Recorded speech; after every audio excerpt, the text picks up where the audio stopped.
నమస్తే న్యూస్ 12 కు స్వాగతం. ముందుగా హెడ్లైన్స్ చూద్దాం. సమాజం నుంచి తీసుకుంటున్నారు, కొంతైనా తిరిగి ఇవ్వండి.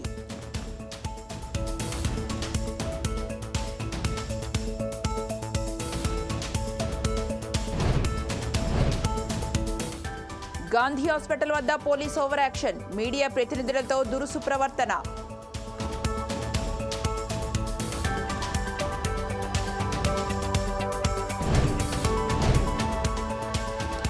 దివ్యాంగుడికి భరోసా, వినూత్న రీతిలో వివరాల సేకరణ.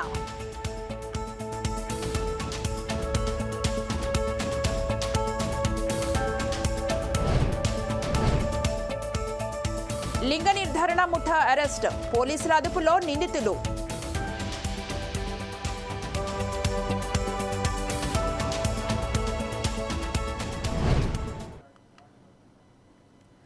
తెలుగు చలనచిత్ర పరిశ్రమకు ముఖ్యమంత్రి రేవంత్ రెడ్డి ఫ్రీ షరతులు విధించారు. మంగళవారం కమాండ్ కంట్రోల్ కార్యాలయంలో anti narcotic bureau, cyber security bureau శాఖలకు కేటాయించిన నూతన వాహనాలను ప్రారంభించారు. ఈ సందర్భంగా సీఎం రేవంత్ రెడ్డి మాట్లాడుతూ, చిరంజీవిలాగా సైబర్ క్రైమ్, డ్రగ్స్ పై వీడియోలతో అవగాహన కల్పించాలన్నారు. 100 కోట్ల బడ్జెట్ సినిమా అయినా సైబర్ క్రైమ్, డ్రగ్స్ పై వీడియోలను సినిమాకు ముందు ప్రదర్శించాలన్నారు. సినిమా టికెట్ల ధర పెంచాలని ప్రభుత్వం దగ్గరకు వస్తున్నారని, కానీ వీటిపై అవగాహన కల్పించడం లేదని ముఖ్యమంత్రి అన్నారు. అలా కల్పించకపోతే వారి సినిమాలకు టికెట్ల ధర పెంచే ప్రసక్తి లేదని స్పష్టం చేశారు. అలాంటి నిర్మాతలకు, డైరెక్టర్లకు తారాగణానికి ప్రభుత్వం నుంచి ఎలాంటి సహాయ సహకారాలు ఉండవని తేల్చి చెప్పారు. సినిమా థియేటర్ల యాజమాన్యాలు కూడా సహకరించాలని కోరారు. డ్రగ్స్, సైబర్ నేరాలపై థియేటర్లలో ప్రసారం చేయకపోతే అలాంటి థియేటర్లకు అనుమతి లేదని ముఖ్యమంత్రి రేవంత్ రెడ్డి స్పష్టం చేశారు. మెగాస్టార్ చిరంజీవి గారు డ్రగ్స్ నియంత్రణలో తన వంతుగా ముందుకొచ్చి వారొక వీడియోని అద్భుతంగా తయారు చేసి మా డిపార్ట్మెంట్కి ఇచ్చిండ్రు. చిరంజీవి గారు లాంటి వాళ్ళు ముందుకొచ్చి తెలంగాణ, ఈ దేశంలో ఉన్న యువత డ్రగ్స్ మహమ్మారిన పడితే జరగబోయే నష్టాన్ని వారే ముందుకొచ్చి ఒక అవేర్నెస్ ప్రోగ్రాంలో వారు భాగస్వాములు అయినందుకు, ఆ విజువల్స్ మా కోసం ఇచ్చినందుకు చిరంజీవి గారిని మనస్ఫూర్తిగా నేను అభినందిస్తున్నా. సినిమా ఇండస్ట్రీలో ఉండే ప్రముఖులకు కూడా నా సూచన, మీ కొత్త సినిమాలు రిలీజ్ అయినప్పుడు టికెట్ ధరలు పెంచుకోవడానికి జీవోల కోసం ప్రభుత్వాల దగ్గరకు వస్తుండ్రు, కానీ సామాజిక సమస్య అయిన సైబర్ క్రైమ్, డ్రగ్స్ నియంత్రణలో మీరు మీ సామాజిక బాధ్యతను నెరవేర్చడం లేదు అని మా ప్రభుత్వం భావిస్తుంది. నేను మా అధికారులకు సూచన చేస్తున్నా, రేపు ఎవరైనా కొత్త సినిమా రిలీజ్ అవుతుంది, సినిమా ధరలు పెంచాలి అని ప్రభుత్వం దగ్గరికి అప్లికేషన్ వస్తే వాళ్ళు డ్రగ్స్ నియంత్రణ, సైబర్ క్రైమ్ నియంత్రణలో ఒక అద్భుతమైన వీడియో ఫుటేజ్ను ఆ సినిమాలో ఏ స్టార్స్ ఉన్నారో అదే స్టార్స్తో వాళ్ళు ఒక ప్రోగ్రాం మనకు చేసి ఇవ్వాలి. అది ప్రీ కండిషన్. నేను స్పష్టంగా మా అధికారులకు ఆదేశిస్తున్నాను, ఎంత పెద్దవాళ్ళు ఎవరు వచ్చి మనల్ని రిక్వెస్ట్ చేసినా వాళ్ళు సైబర్ క్రైమ్కు సంబంధించి, డ్రగ్స్ నియంత్రణకు సంబంధించి ఆ సినిమాలో నటించిన తారాగణం, ఆ సినిమా ప్రొడ్యూసర్స్ 1.5-2 minutes నిడివిగల ఈ సమాజాన్ని పట్టి పీడిస్తున్న వీటికి వ్యతిరేకంగా వాళ్ళు మనకు వీడియో విజువల్స్ తీసుకొచ్చి ఇస్తేనే వాళ్ళకి ఏమైనా వెసులుబాటు, సౌలభ్యాలు ఇవ్వాలి. ఎందుకంటే సమాజం నుంచి ఎంతో వాళ్ళు తీసుకుంటున్నారు, సమాజానికి వాళ్ళు కొంతైనా ఇవ్వాలి, అది వాళ్ళ బాధ్యత. పోలవరం ప్రాజెక్టుపై విడుదల చేసిన శ్వేతపత్రంలో ప్రాజెక్టు ఎప్పుడు పూర్తి చేస్తారనే ప్రశ్నకు జవాబు ఇవ్వలేదేమని ఆంధ్రప్రదేశ్ ముఖ్యమంత్రి చంద్రబాబును ఓ సామాన్య మహిళ ప్రశ్నించింది. రాష్ట్రంలో ప్రభుత్వం నిర్వహిస్తున్న పెన్షన్ పండుగలో సీఎం చంద్రబాబు, మంత్రి లోకేష్ పాల్గొన్నారు. ఈ సందర్భంగా సీఎం మాట్లాడుతుండగా ఓ మహిళ ఆయన్ను ప్రశ్నించింది. దీనికి సీఎం చంద్రబాబు వివరణాత్మక జవాబిచ్చారు. పోలవరం ప్రాజెక్టు గురించి ప్రజలంతా తెలుసుకోవాలని చాలా మంచి ప్రశ్న వేశావని ఆ మహిళను మెచ్చుకున్నారు. ఇప్పుడు సంక్షోభంలో అవకాశాలు ఎత్తుక్కోవాలి అంటారు. మొన్న శ్వేతపత్రం రిలీజ్ చేశారు కదా సార్, దాంట్లో ఎప్పుడు పోలవరం కంప్లీట్ అయ్యిద్ది అంటే మీరు చెప్పలేదు కదా సార్. నా తల్లి చాలా తెలివి ఎక్కువైపోయింది అందరికి. ఇప్పుడు పోలవరం వచ్చింది ఇష్యూ ఏంటంటమ్మా, అక్కడ డయాఫామ్ వాల్ ఒకటి ఉంటుంది, మీకు అందరికి రాష్ట్రంలో ఉండే అందరికి అర్థం కావాలి. పోలవరంలో నదిలో ప్రాజెక్ట్ వస్తుంది, ఎక్కడైనా సరే నదికి అడ్డంగా కడతాం. పోలవరం నదినే తిప్పి ప్రాజెక్టు కడుతున్నాం. ఈ నీళ్లు పక్కకు తీసుకొచ్చి అక్కడ ఎర్త్-కమ్ డ్యామ్ అంటే ఒక పెద్ద డ్యామ్ కడతాం. పోలవరంలో ఏంటంటే కిందన పొరలన్నీ ఇసుక పొరలు ఉన్నాయి, నీళ్లన్నీ వెళ్ళిపోతాయి. అవి అరెస్ట్ చేయాలి. అది అరెస్ట్ చేయాలంటే ఒక స్పెషల్ టెక్నాలజీతో 95 మీటర్ల వరకు ఒక కట్టడం కట్టాలి. ఒక స్పెషల్ టెక్నాలజీతో ఒక పెద్ద కట్టడం కడతాం. దానికి జర్మనీ కంపెనీ వచ్చి మొత్తం వేశారు. దాన్ని డయాఫామ్ వాల్ అంటారు. అది నేనేం చేశానంటే పోలవరంలో 6 నెలలే పనులు అవుతాయి. జూలై నుంచి వర్షాలు వస్తాయి, డిసెంబర్ వరకు వరదలు ఉంటాయి. డిసెంబర్లో ప్రారంభిస్తే మళ్ళీ మేకంతా పూర్తి చేయాలి. జూన్లో మళ్ళీ వర్షాలు పడే పరిస్థితి వస్తుంది. 6 నెలలే వర్కింగ్ సీజన్. నేను కష్టపడి 2 సీజన్లో ఆ డయాఫామ్ వాల్ పూర్తి చేశాను. చాలా ఇబ్బందులు పడి తర్వాత స్పిల్వే కట్టాం, అవన్నీ పూర్తయినాయి. ఈ పని చేయాలంటే ఎర్త్-కమ్ డ్యామ్ కట్టాలంటే పక్కన 2 వాల్స్ కట్టాలి. అవి కాఫర్ డ్యాములు అంటారు. దానికి కూడా నీళ్లని రాకుండా కొంతవరకు డ్రౌటింగ్ చేయాలి. డ్రౌటింగ్ కూడా చేసి అక్కడి నుంచి కట్టుకొని రావాలి. కరెక్ట్ గా నేను అధికారంలో ఓడిపోయింది మేలో ఓడిపోయాం. మే జూన్ వరకు కానీ పనిచేసి ఉంటే డయాఫామ్ వాల్స్ అని పూర్తి చేసేసి ఉంటే నీళ్లు అక్కడికి వచ్చేటి కాదు. ఒక చిన్న గ్యాప్ ఉంటే కాంట్రాక్టర్ మార్చారు, ఆఫీసర్లు మార్చారు. వర్షాలు వచ్చాయి, 2 ఏళ్లు పట్టించుకోవాలా. నీళ్లన్నీ వచ్చి డయాఫామ్ వాల్ కింద నుండేదంతా సుడులు తిరిగి, ఎందుకంటే అవి పెద్ద ఎత్తున 20 లక్షలు 30 లక్షల క్యూసిక్స్ ఆఫ్ వాటర్ వస్తుంది. దేశంలోనే ఎక్కువ నీళ్లు ప్రవహించే నది గోదావరి. ఇప్పుడు ఆ నీళ్లన్నీ వచ్చి సుడులు కొట్టేసింది. కిందన మట్టి అంతా ఇసుకంతా తీసేసి కొట్టుకొని వెళ్ళిపోయింది.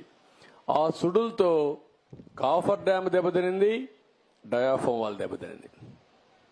ఇప్పుడు నువ్వు అన్నట్టు సిడబ్ల్యూసి మన దేశంలో సెంట్రల్ వాటర్ కమిషన్ అనేది అతిపెద్ద టెక్నికల్ అడ్వైజరీ కమిటీ. వాళ్ళు చెప్పింది ఫైనల్. ఇప్పుడు వాళ్ళు కూడా చేతులు తీశారు. దీన్ని ఏం చేయాలనో మాకే అర్థం కావడం లేదని. అక్కడ డయాఫామ్ వాల్ కట్టింది నేను 446 కోట్లతో డయాఫామ్ వాల్ 2 సీజన్లు పూర్తి చేశాను. ఇప్పుడు 3 దిక్కల 33% కోసకపోయింది, దెబ్బతినింది. దానికి 447 కోట్లు అవుతుంది. ఈ 3 దిక్కల రింగ్ బండమారిగేసి కట్టేస్తే అయిపోతుందంటే అది కూడా మేము చెప్పలేము. ఒకవేళ మొత్తంగానే డయాఫామ్ వాల్ కట్టాలంటే 990 కోట్లు అవుతుంది. అది 990 కోట్లు. రిపేర్ చేయాలంటే 447 కోట్లు. ఒరిజినల్ గట్టిపై ఖర్చు పెట్టింది 446 కోట్లు. పైనుండే కాఫర్ డ్యాములు దెబ్బతిన్నాయి, అక్కడి నుంచి నీళ్లు వస్తున్నాయి. ఆ నీళ్లు అరెస్ట్ చేయకపోతే ఇది కట్టలేము. ఇవన్నీ చేయాలంటే ఏం చేయాలనో నేను ఇంజనీర్ని కాదు, నాకు తెలియదు. నేను అడ్మినిస్ట్రేటర్ని. నేను కట్టాలని తపనుంది. దాన్ని ఏం చేయాలో ఇంజనీర్లు చేయాలి. ఇప్పుడు వాళ్ళు ఏం చేశారంటే అమెరికాలో ఉండే 2 ఎక్స్పర్ట్లని, కెనడాలో ఉండే ఇంకొక 2 ఎక్స్పర్ట్లను తీసుకొచ్చి ఇప్పుడు పని అంతా చూస్తున్నారు. ఇన్స్పెక్షన్ చేశారు, నిన్న మొన్న వచ్చారు. వాళ్ళు మొత్తం స్టడీ చేస్తున్నారు. ఏమి ఇవ్వాలనో వాళ్ళు ఇచ్చిన ఆలోచనలు ఇచ్చిన తర్వాత పూర్తి చేసే కార్యక్రమానికి శ్రీకారం చుట్టాలి. సార్ మీరు ఎప్పుడు ఖమ్మం నగరంలోని 60వ డివిజన్ దానవాయిగూడెం ప్రాంతాల్లో డంపింగ్ యార్డు తరలించాలని స్థానికులు కోరుతున్నారు. ఆరోగ్యాన్ని కాపాడాలంటూ అధికారులకు విజ్ఞప్తి చేస్తున్నారు. వర్షాకాలం రాగానే దుర్వాసన వస్తోందని వారు ఆందోళన చెందుతున్నారు. పలువురు అనారోగ్యానికి గురవుతున్నట్లు పేర్కొన్నారు. దీనిపై మరింత సమాచారం మా ఖమ్మం జిల్లా 4 సైడ్స్ టీవీ ప్రతినిధి గోవింద్ అందిస్తారు. ఖమ్మం నగరంలో డంపింగ్ యార్డు ఉండడంతో పాటు చాలామంది కూడా ప్రజలు అనేక ఇబ్బందులు పడుతున్న పరిస్థితి కనిపిస్తుంది. ఖమ్మం నగరంలోని 59వ డివిజన్లో మాత్రం ఈ డంపింగ్ యార్డు పరిస్థితి కనిపిస్తుంది. ప్రస్తుతం మనం దృశ్యాలు చూసుకోవచ్చు. ఖమ్మం 60 డివిజన్లకు సంబంధించిన చెత్త మొత్తం తీసుకొచ్చి ఇక్కడ వేయడంతో మాత్రం ఇక్కడ దుర్వాసన రావడంతో మాత్రం ఇక్కడ పక్కన ఉన్న రామన్నపేటకు సంబంధించిన వాళ్ళు కానీ, అదేవిధంగా డబల్ బెడ్రూమ్ ఇల్లు నివసించిన వాళ్ళు కానీ అనేక ఇబ్బందులు పడుతున్న పరిస్థితి వచ్చింది. 2007 నుంచి కూడా ఇప్పటి వరకు కూడా ఈ చెత్త తీసుకొచ్చి ఇక్కడ వేస్తున్న నేపథ్యంలో మాత్రం రోడ్డు లేక ఇక్కడ పూర్తిగా వర్షం వచ్చేప్పుడు మాత్రం పూర్తిగా ఇక్కడ చాలా ఘోరంగా ఉన్న పరిస్థితి కనిపిస్తుంది. మనం దృశ్యాలు చూసుకోవచ్చు. ట్రాక్టర్లు మనం దాదాపు రోజుకి 100 ట్రాక్టర్లు తీసుకొచ్చి ఇక్కడ చెత్త చెత్త వేయడంలో మాత్రం ఇక్కడ మొత్తం దుర్వాసన వస్తుంది. ఎక్కడి నుంచో నగరంలోని అన్ని దాదాపు 60 డివిజన్ల పాటు చెత్త రావడంతో మాత్రం ఇక్కడ తీసుకొచ్చి చేయడంలో మాత్రం అనేక ప్రజలు మాత్రం అనేక ఇబ్బందులు పడుతున్న పరిస్థితి వస్తుంది. దాదాపు దీని గురించి కూడా గతంలో ఉన్న తెలంగాణ రాష్ట్ర ప్రభుత్వంలో ఉన్నప్పుడు మంత్రి పువ్వాడ అజయ్ కుమార్ కలెక్టర్ దృష్టి తీసుకెళ్ళినా సరే దీన్ని మార్చామని చెప్పినప్పుడు కూడా ఇంతవరకు మార్చకపోవడంతో ఇక్కడ మాత్రం అతి దారుణంగా ఉన్న పరిస్థితి మనం దృశ్యాలు చూసుకోవచ్చు. క్లుప్తంగా మనం వర్షం వచ్చేప్పుడు మాత్రం ఇక్కడ నడవడానికి కూడా అనేక ఇబ్బందులు పడుతున్న పరిస్థితి. ఈ డంపింగ్ యార్డ్ ఉన్న ప్రదేశంలో 1 కిలోమీటర్ దూరంలో ఇక్కడ డబుల్ బెడ్రూమ్ ఇల్లు ఇచ్చారు. ఈ డబుల్ బెడ్రూమ్ ఇచ్చిన నేపథ్యంలో దాదాపు ఒక 100 కుటుంబాల వరకు ఇక్కడ నివసిస్తున్న నేపథ్యంలో మాత్రం ప్రతిరోజు వాళ్ళు స్కూల్కి వెళ్ళడానికి కానీ అనేక పనులకు వెళ్ళడానికి మాత్రం అనేక ఇబ్బందులు పడుతున్న పరిస్థితి వస్తుంది. అంతే ఈ డంపింగ్ యార్డ్ ఉండడం వల్ల కూడా ఇక్కడ చాలా చెత్త పెరగబోయి అనేక రోగాల బారిన పడి ప్రజలు అనేక ఇబ్బందులు పడుతున్న పరిస్థితి అయితే మనం స్పష్టంగా కనిపిస్తుంది చెప్పవచ్చు. ఈ నేపథ్యంలో మాత్రం ఇక్కడ రోడ్డు లేక మాత్రం చాలా అవస్థ ఉంది. ప్రతిరోజు కూడా వెళ్ళే రోడ్లు అనేక ప్రమాదాలకు కూడా గురవుతున్న పరిస్థితి. ప్రస్తుతం మనతో పాటు ఇక్కడ కాలనీవాసులు ఉండే ప్రస్తుతం మనతో పాటు ఉన్నారు. వాళ్ళని అడిగి చూద్దాం. చెప్పండి, ప్రధానమైన సమస్య ఏంది ఇక్కడ? ఈ డంపింగ్ యార్డ్ అండి. ఈ దానగూడెం కానీ, డబుల్ బెడ్రూమ్ కానీ, బీసీ కాలనీ కానీ, టీసీఎస్ కాలనీ కానీ, ఈ డబుల్ బెడ్రూమ్ ఇక్కడ నుంచి ఈ డంపింగ్ యార్డ్ నుంచి వచ్చే వాసన, ఈ రోగాల వల్ల మాకు ఇబ్బంది కలుగుతుంది. కాబట్టి ఈ డంపింగ్ యార్డ్ తీసేయాలని డిమాండ్ చేస్తున్నాం. మీరు చెప్పండి, ప్రధానంగా గత కొన్ని సంవత్సరాల నుంచి ఉంటుంది కదా డంపింగ్ యార్డ్, ఇక్కడ అధికారుల దృష్టి తీసుకెళ్ళినా వాళ్ళు ఏమని చెప్పారు సార్? మేము గతంలో 2007లో ఇక్కడ డంపింగ్ పెట్టడం జరిగిన కాడ నుంచి కూడా మేము డంపింగ్ తీయాలని చెప్పి ధర్నాలు చేస్తూనే ఉన్నాం. చేస్తుంటే లాస్ట్కి ధర్నాలు చేసి సంధించి మన తుమ్మల నాగేశ్వరరావు గారు పాలేరు మినిస్టర్ గారు ఉన్నప్పుడు శ్రీనివాసరెడ్డి గారు ఎంపీగా ఉన్నారు. అప్పుడు వాళ్ళు వచ్చి చూసి జనాలు బాధ ఏంది, అసలు డంపింగ్ ఏందని చెప్పేసి డంపింగ్ మధ్యలో వచ్చి కేసీఆర్ ఆ రోజు సీఎం గుండు కేసీఆర్ని పిలిపించడం జరిగింది. కేసీఆర్ వచ్చి డంపింగ్లో చూడటం జరిగింది. చూసి ఇటు డబల్ బెడ్రూమ్లు ఉన్నాయి, ఇటు దానాయి కూడా ఉంది, మరి అటు BC colony, TNGOs colony, Kaikundagudem, Khanapuram, Raparthi Nagar, Ramanagutta, అది ఇళ్ల మధ్యలో డంపింగ్ అయింది. ఇది బంద్ చేయమని చెప్పడం జరిగింది. ఆ రోజు ఉన్న మినిస్టర్ గారు తుమ్మల నాగేశ్వరరావు గారు శ్రీనివాసరెడ్డి ఎంపీగా ఉన్నారు. ఆ రోజు బంద్ చేయడం జరిగింది. ఇది తీసాకపోయి కామెంట్స్కెళ్ళి పోయడం జరిగింది. 4 సంవత్సరాలు అక్కడ పోశారు. ఇక ప్రజలు మొత్తం కూడా ప్రశాంతంగా నిద్రపోయారు. దాన్ని మళ్ళీ ఈ పువ్వాడ అజయ్ మినిస్టర్ అయినాక, తుమ్మల గారు అక్కడ ఓడిపోయాక దీన్ని ఇక్కడ పెట్టడం జరిగిన తర్వాత కూడా మేము ధర్నాలు ఎన్నో చేసిన తర్వాత కూడా ఈ పువ్వాడ అజయ్ అక్కడే ఉంటుంది అని చెప్పడం జరిగింది. చెప్పిన దానికి మేమంతా కూడా పోయినసారి అసెంబ్లీలో ఓట్లలో తుమ్మల నాగేశ్వరరావు గారు వచ్చారు, శ్రీనివాసరెడ్డి గారు వచ్చారు. మీరందరూ మాకు పని చేయండి, మీకు 30 వరకు మీరు పని చేయండి, 3 నుంచి మీ పని మేము చేస్తాం అని చెప్పడం జరిగింది. అట్లనే మరి మేము ఈ జరిగిన తర్వాత కూడా తుమ్మల నాగేశ్వరరావు గారు 2-3 సార్లు కలవడం జరిగింది. శ్రీనివాసరెడ్డి గారు 3 సార్లు కలిసిన డంపింగ్ బంద్ చేస్తామని చెప్పారు. ఇంతవరకు ఇంక దాని మీద ఏమీ చేయలేదు. దయచేసి ఈ డంపింగ్ని బంద్ చేసి ఈ ప్రాంతంలో ఉన్న ప్రజల కష్టాలని తీరవలసిందిగా మీరు కోరుకుంటున్నాం. నా పేరు బోడా వీరన్న, సిపిఐ పార్టీ జిల్లా కౌన్సిల్. చూసినట్టయితే ఇక్కడ చాలా వరకు కూడా ఇక్కడ డంపింగ్ ఉంటే మాత్రం ఇక్కడ మరుగు నీరు ఏర్పడి రోగాలు పడి చాలా కోతులు కానీ దోమలు కానీ వచ్చి అనేక ఇబ్బందులు పడుతున్న పరిస్థితి. ప్రస్తుతం మొత్తం పట్టుకున్నారు. చెప్పండి, ఇక్కడ ప్రధానమైన సమస్య ఏంటి? ఈ డబుల్ బెడ్రూమ్ గురించి గిరాలు వస్తున్నాయండి. ఈ దానయ్యగూడెం, బీసీ కాలనీ, టీడీఎస్ కాలనీ, ఈ దానయ్యగూడెం, ఈ డబుల్ బెడ్రూమ్ వీళ్ళందరికీ రోగాలు వస్తున్నాయండి. ఈ డబ్బింగ్ వాడి తీయాలని డిమాండ్ చేస్తున్నాం. ఓకే, మొత్తం చూసినట్టయితే డబుల్ బెడ్రూమ్కి దగ్గరలో ఉన్న ఈ డంపింగ్ యార్డ్ చూసినట్టయితే చాలా వరకు కూడా ఇక్కడ రోడ్లు లేక అనేక ఇబ్బందులు పడుతున్న పరిస్థితి కనిపిస్తుంది. ప్రధానంగా చూసినట్టయితే 100 కుటుంబాల వరకు ఇక్కడ డబుల్ బెడ్రూమ్ దగ్గర ఉన్న నేపథ్యంలో మాత్రం ఈ డంపింగ్ యార్డు ఉన్న పరిస్థితుల్లో మాత్రం వెళ్ళేటానికి రోడ్లు మాత్రం అధ్వానంగా ఉన్నాయని చెప్పి కూడా వాపోతున్న పరిస్థితి కనిపిస్తుంది. ఇప్పటికైనా సరే రాష్ట్ర ప్రభుత్వం కానివ్వండి, అదేవిధంగా జిల్లా కలెక్టర్ కానివ్వండి, అధికారులు కానీ స్పందించి ఈ దాదాపు 1.5 కిలోమీటర్ల వరకు ఈ రోడ్డు అధ్వానంగా ఉన్న నేపథ్యంలో మాత్రం ఎటు వెళ్ళలేని పరిస్థితి ఉంది. అనేక ప్రమాదాలకు కూడా గురవుతున్న పరిస్థితి కనిపించకపోవచ్చు. ఈ నేపథ్యంలో అధికారులు వెంబడే స్పందించి రోడ్లు వేయాలని చెప్పి కూడా ఇక్కడ కాలనీ వాసులు కూడా డిమాండ్ చేస్తున్న పరిస్థితి కనిపిస్తుంది. కెమెరామెన్ సతీష్తో గోవింద్, 4 Sides TV, ఖమ్మం నుంచి. అనకాపల్లి జిల్లా చోడవరంలో 300 కేజీల గంజాయి పోలీసులు సీజ్ చేశారు. చోడవరం పెట్రోల్ బంకు వద్ద తనిఖీలు నిర్వహిస్తుండగా కారులో గంజాయి లభ్యమైంది. గంజాయిని తరలిస్తున్న 2 నిందితులను పోలీసులు అదుపులోకి తీసుకున్నారు. నిందితులు ఒడిశా రాష్ట్రానికి చెందిన వారిగా గుర్తించారు. 6/2024 ఉదయం 8 గంటల సమయంలో Chodavaram sub inspector of police D Shekharam గారికి రాబడినటువంటి సమాచారం మేరకు మధ్యవర్తులతో కలిసి గంజాయి అక్రమ రవాణా అవుతుంది, వాహనంలో వస్తున్న పాడేరు వైపు నుంచి వస్తున్న వాహనంలో వస్తుందని తెలిసిన సమాచారం మేరకు పోలీస్ స్టేషన్ దగ్గరలో ఉన్నటువంటి పెట్రోల్ బంక్ దగ్గర వెహికల్ చెకింగ్ చేయడం జరిగింది. వెహికల్ చెకింగ్ నిర్వహిస్తుండగా ఏపీ 31CE 6567 అను నెంబర్ గల మహేంద్ర XUV 500 వెహికల్ ఆపడం జరిగింది. అందులో 2 వ్యక్తులు పోలీసులను చూసి పారిపోవడం జరుగుతుంది. వెంటనే ఎస్ఐ గారు తన సిబ్బందితో మీడియాతో పాటుగా 2 పట్టుకోవడం జరిగింది. పట్టుకున్నాక వాళ్ళని విచారణ చేయగా గంజాయిని ఒరిస్సా నుంచి అక్రమంగా రవాణా చేస్తూ మహారాష్ట్ర తీసుకువెళ్ళడానికి అని చెప్పేసి వెళ్తున్నట్లుగా వాళ్ళు తెలియజేయడం జరిగింది. వాళ్ళ కారుని తనిఖీ చేయగా చెక్ చేయగా అందులో 150 ప్యాకెట్లు గంజాయి ఉంది. ఒక ప్యాకెట్ 2 కేజీలు గంజాయి ఉంది. మొత్తం 300 కేజీలు గంజాయి, అలాగే మహేంద్ర XUV 500 కారుని ఇచ్చేయడం జరిగింది. వాళ్ళ పేర్లు వివరాలు అడుగుగా అతని పేరు అనంత పాంగి, ఒరిస్సా కోరాపుట్కి చెందిన వ్యక్తిగా తెలియజేశాడు. అలాగే రెండో వ్యక్తి కిముడు నిరంజన్, ఆయన కూడా కోరాపుట్ డిస్ట్రిక్ట్కి చెందిన వ్యక్తిగా తెలియజేయడం జరిగింది.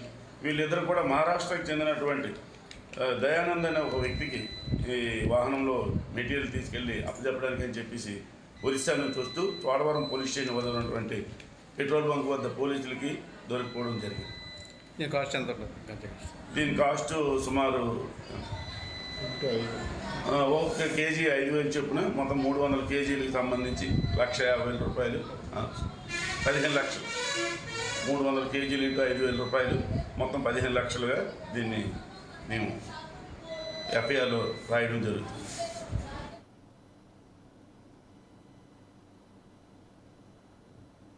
సూర్యాపేట జిల్లాలో లింగ నిర్ధారణ చేస్తున్న ముఠాను జిల్లా ఎస్పీ సన్ప్రీత్ సింగ్ అరెస్టు చేశారు. 6 నిందితుల్ని అదుపులోకి తీసుకున్నారు. మరో 3 పరారీలో ఉన్నట్టు తెలిపారు. లింగ నిర్ధారణ పరీక్షల నేపథ్యంలో ఓ నిండు ప్రాణం బలైంది. దీంతో అధికారులు సీరియస్గా తీసుకున్నారు. రిలేటివ్స్కి ఎవరెవరిది ఏమేం పాత్ర ఉంది, ఎవరెవరు ఎట్లా ప్రెషర్ పెట్టారు, వాళ్ళది కూడా విచారణ చేస్తున్నాం. అట్లాగే రిలేటివ్స్ కాకుండా ఇంకా వేరే కూడా ఎవరైనా ఇందులో ఇన్వాల్వ్ ఉంటే వాళ్ళది కూడా విచారణ చేసి వాళ్ళని తొందరగా అరెస్ట్ చేస్తాము. ఈ ప్రస్తుతానికి మనం ఇది 6 మెంబర్స్ని అరెస్ట్ చేసి ఇప్పుడు కోర్టు ముందు ప్రొడ్యూస్ చేస్తాము. సో బేసికలీ అది పబ్లిక్కి ఒకటి విన్నపం తెలుపుతున్నాము. ఏమంటే అది ఎట్టి పరిస్థితిలో గర్భ నిర్ధారణ చేయకూడదు. అది PCPNDT యాక్ట్ కింద బ్యాండ్ ఉంది. అది దాంట్లో 2 మీద కూడా అయితే ఎవరైతే హాస్పిటల్స్, స్కానింగ్ సెంటర్స్ వాళ్ళని కూడా బ్యాన్ చేయడం జరిగింది. అటు ఎట్టి పరిస్థితుల్లో చేయకూడదు. అట్లాగే ఎవరైనా ఫ్యామిలీ మెంబర్స్ చేపిస్తే వాళ్ళ మీద కూడా శిక్ష ఉంటుంది. సో ఇది 2 రకాలుగా దాంట్లో ప్రొవిజన్స్ ఉన్నాయి చట్టంలో. అట్లాగే మెడికల్ టర్మినేషన్ ఆఫ్ ప్రెగ్నెన్సీ యాక్ట్లో కూడా ఉంది. దట్ 20 వీక్స్ ఎప్పుడైనా దాటితే ఎట్టి పరిస్థితుల్లో అబార్షన్ ఇది చేయరాదు.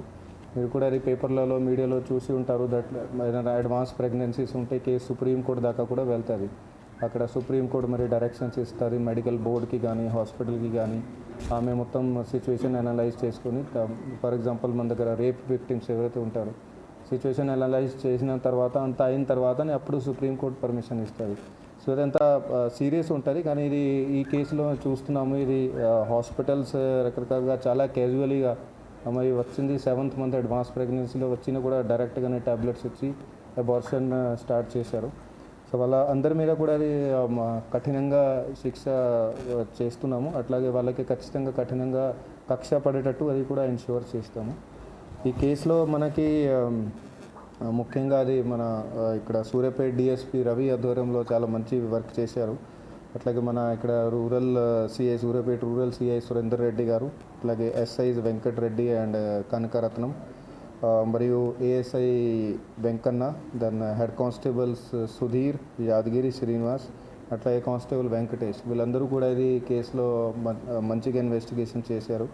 ఇంకా ఇన్వెస్టిగేషన్ పూర్తిగా కాలే, ఎందుకంటే ఇందులో చాలా డీటెయిల్స్ ఇంకా కలెక్ట్ చేసేవి ఉన్నాయి. అవి కూడా అన్నీ కూడా తొందరగానే కంప్లీట్ చేస్తాము. 1975వ సంవత్సరంలో దేశవ్యాప్తంగా ఎమర్జెన్సీ విధించి రాజ్యాంగ స్ఫూర్తిని దెబ్బతీసి వేలాది మంది సిక్కులను ఊచకొత కోసిన వారు పార్లమెంటులో నీతులు పలకడం హాస్యాస్పదంగా ఉందని బీజేపీ రాష్ట్ర అధ్యక్షురాలు దగ్గుపాటి పురంధేశ్వరి అన్నారు. పార్లమెంటులో రాహుల్ గాంధీ హిందువుల మీద చేసిన వ్యాఖ్యలు వెనక్కి తీసుకోవాలని ఆమె డిమాండ్ చేశారు. హిందువులకి రాహుల్ గాంధీ క్షమాపణలు చెప్పాలని ఆమె కోరారు. 75వ సంవత్సరంలో దేశవ్యాప్తంగా ఎమర్జెన్సీని విధించి రాజ్యాంగ స్ఫూర్తిని దెబ్బతీసినటువంటి వారు, అదేవిధంగా వేలాది మంది సిక్కుల్ని ఊచకోతకి గురి చేసినటువంటి వారు పార్లమెంట్లో నీతులు పలకడం అనేది ఇది చాలా హాస్యాస్పదం. నిన్న రాహుల్ గాంధీ గారు పార్లమెంట్లో నిలబడి హిందువులందరూ కూడా అసత్యాలు పలుకుతారని, అదేవిధంగా వారు హింసకి పాల్పడతారని మరి వారు చెప్పడం అనేది దేశంలో హిందూ ధర్మాన్ని ఆచరిస్తున్నటువంటి కోట్లాది మంది మనోభావాల్ని వారు దెబ్బతీయటమే. కనుక రాహుల్ గాంధీ గారు వెంటనే భారతదేశానికి, అదేవిధంగా హైందవ ధర్మాన్ని ఆచరిస్తున్నటువంటి హిందువులందరికీ యాదాద్రి భువనగిరి జిల్లా విద్యాధికారి నారాయణరెడ్డిని సస్పెండ్ చేయాలంటూ ఏబీవీపీ డిమాండ్ చేసింది. జిల్లా కేంద్రంలోని కలెక్టరేట్ కార్యాలయం ముందు బైఠాయించి విద్యార్థులు ఆందోళన వ్యక్తం చేశారు. అధికారి నారాయణరెడ్డి తీరును నిరసిస్తూ ఏబీవీపీ జిల్లా కన్వీనర్ మణికంఠ కలెక్టర్కి వినతి పత్రం అందజేశారు.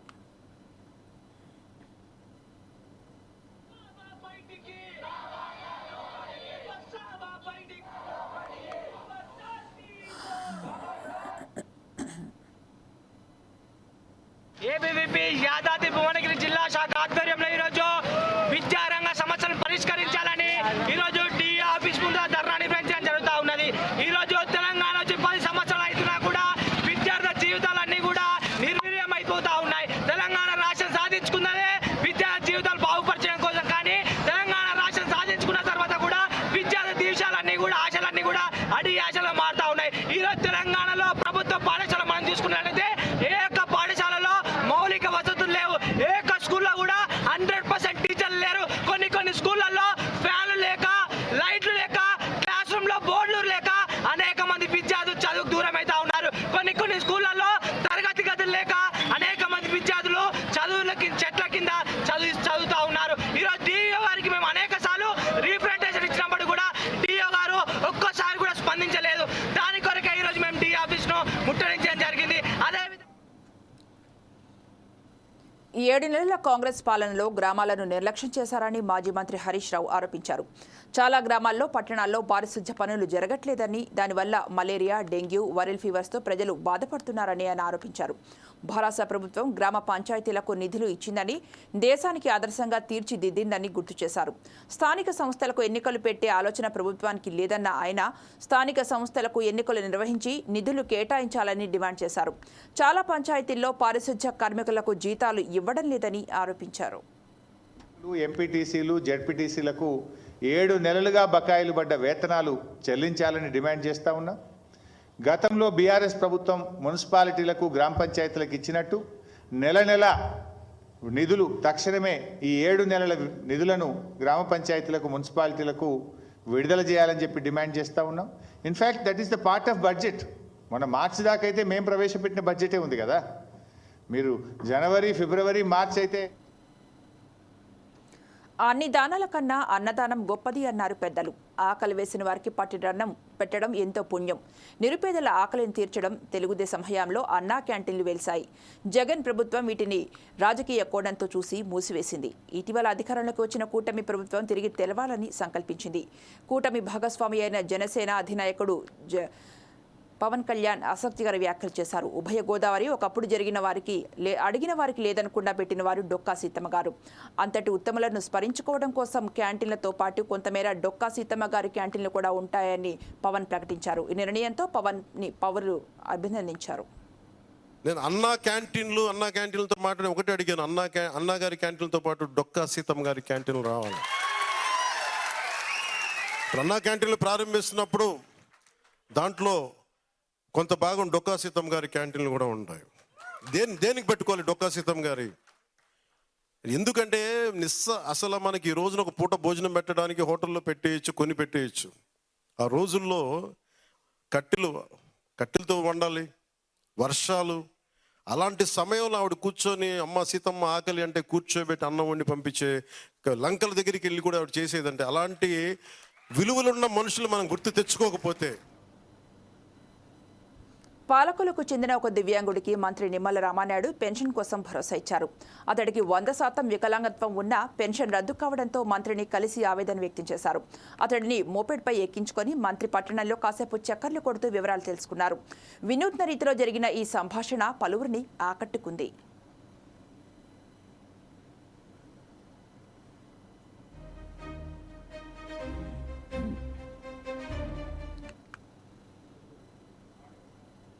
శాంతి భద్రతలు రక్షించడం పోలీసుల విధి. అలానే ఫోర్త్ ఎస్టేట్గా పిలువబడే మీడియా ప్రతినిధులు వారి విధులు వారు నిర్వహిస్తూ ఉంటారు.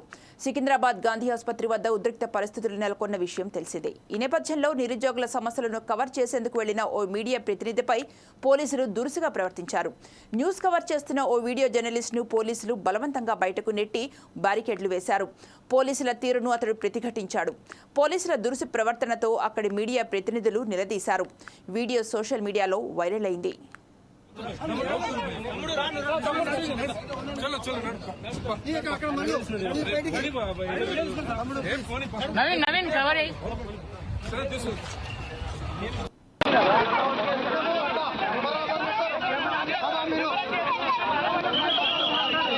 ఎందుకు నెడతారు సార్?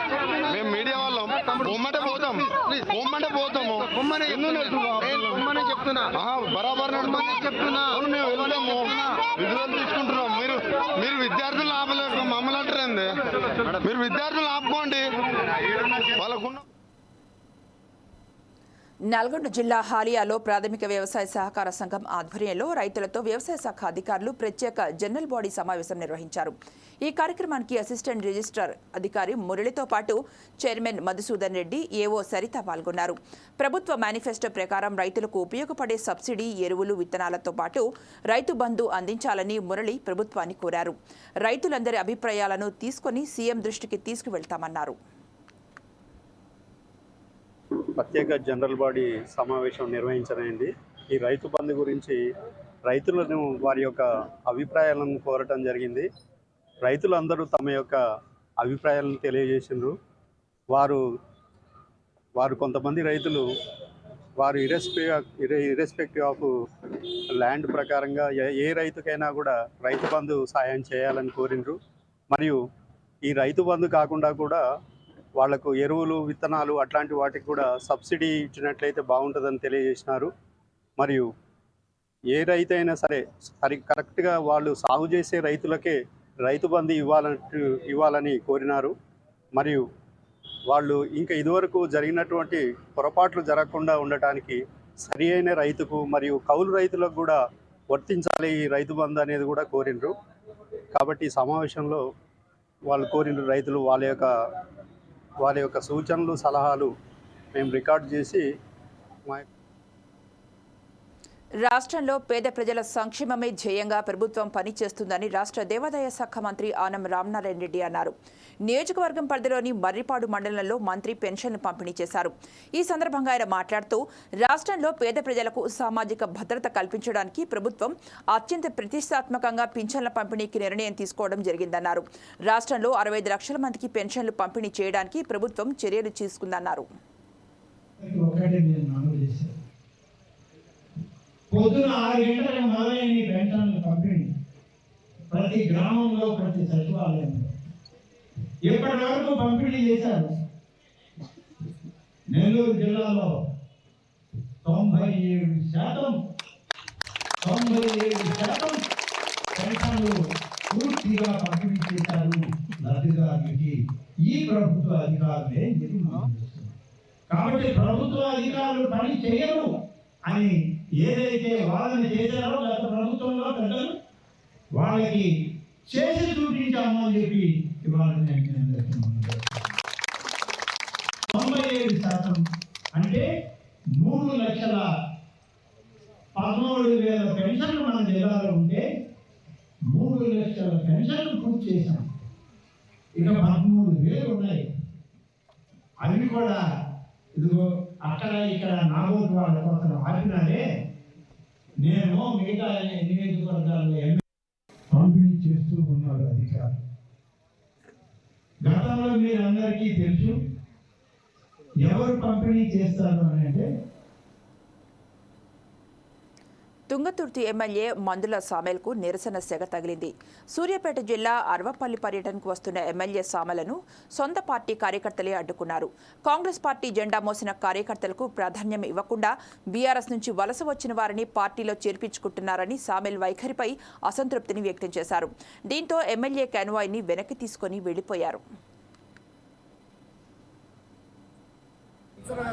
చేయడానికి కారణం మా తుంగతుర్తి శాసనసభ్యులు మందుల సామెల గారు ఏ గ్రామానికి మండలానికి బ్లాక్లకు ఇన్ఫర్మేషన్ లేకుండా గ్రామాలకు వస్తుంటే గ్రామాల్లో ఉన్న కార్యకర్తలు మా లీడర్లు మమ్మల్ని ప్రశ్నిస్తుంటే ఎమ్మెల్యే గారు నిమ్మక నీరెత్తినట్టు పట్టించుకోకుండా ఏమైనా టీఆర్ఎస్ నుంచి వచ్చిన నాయకులను వెంబడేసుకొని తిరుగుతుండు. అందుకు మేము నిరసన కార్యక్రమం తెలియజేస్తాం. ఈ బులెటిన్ ఇంతటితో సమాప్తం. చూస్తూనే ఉండండి 4 Sides TV.